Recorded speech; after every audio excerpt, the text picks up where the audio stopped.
Hello, I'm Dr. Peter Calabrese. I'm a professor of neurology and neuroscience at Johns Hopkins University. Thank you for watching our video abstract on our brain paper titled Early Complement Genes Are Associated with Visual System Degeneration in Multiple Sclerosis.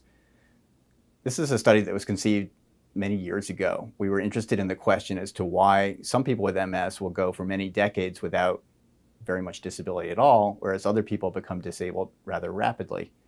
In MS, there is a genetic predisposition to the disease and environmental component.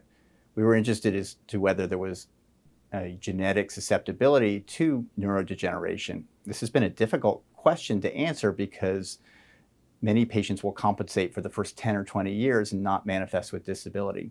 However, using imaging devices such as optical coherence tomography, we can detect the neural degeneration in the back of the eye relatively early on in the course of the disease. Hi, I'm Catherine Fitzgerald. I'm an assistant professor of neurology, and I worked a lot with Dr. Calabrese on this study. We performed 2 complementary genome-wide association studies looking at genetic predictors of retinal atrophy as well as loss of visual function in people with multiple sclerosis or MS. For the first GWAS, we looked at whether we could identify genetic predictors of retinal atrophy.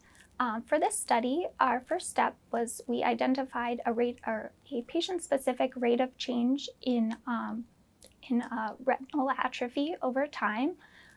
We used this as the outcome for our study and regressed genetic variance versus this patient-specific slope of retinal atrophy. So because our sample size was relatively modest, we set out to see if we could use a combination of a couple of bioinformatic algorithms to see if we could identify novel subnetworks of genes that were associated with retinal atrophy in people with MS.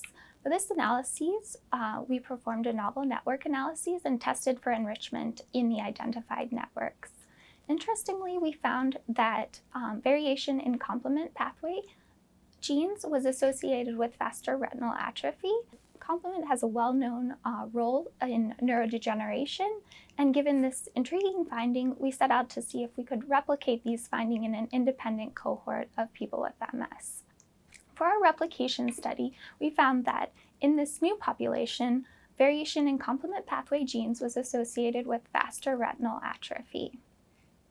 Furthermore, building upon these intriguing findings from our discovery as well as partial replication study, we set out to look at whether we could derive genetic predictors of loss of visual function in people with MS, which is a related phenotype to our atrophy-based analyses.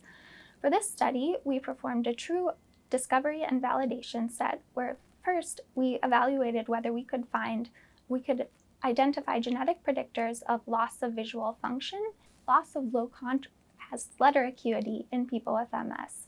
For our discovery cohort, we included patients who are participants in a large phase 3 clinical trial, as well as for our replication study, we included participants from a clinical study population followed here at Johns Hopkins. Next, we performed a set of analyses looking at if we could identify time or genetic predictors of loss of low contrast letter acuity. We then used the results of our individual-based variant analyses and performed a similar network-based network analyses as we had done for our genetic predictors of retinal atrophy, GWAS. Taken together, results of our studies suggest that variation in complement pathway genes were associated both with faster rates of retinal atrophy as well as loss of visual function in people with MS. As Kate mentioned, we were excited to find that early classical complement gene variants were associated with neurodegeneration as measured structurally and through visual function measures. This is a small sample size and of course needs to be replicated, but we were excited that it's biologically plausible because complement has been implicated in neurodegeneration, especially in the retina and a variety of other diseases. We were especially interested in the idea that early classical complement gene variants were associated with degeneration and loss of visual function because complement factors C1q and C3 were previously identified by Beth Stevens and Ben Barris to be associated with degeneration. The idea is that C1q and C3 are deposited on synapses and then get recognized by microglia, which mediate synaptic stripping that may lead to neuronal death.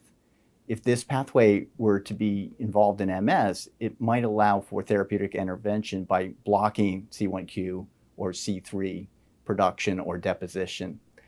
This could be important for treatment of progressive MS because our presently available therapies target predominantly peripheral inflammation and cell trafficking and don't really get at the mechanisms that are in play inside the brain and spinal cord.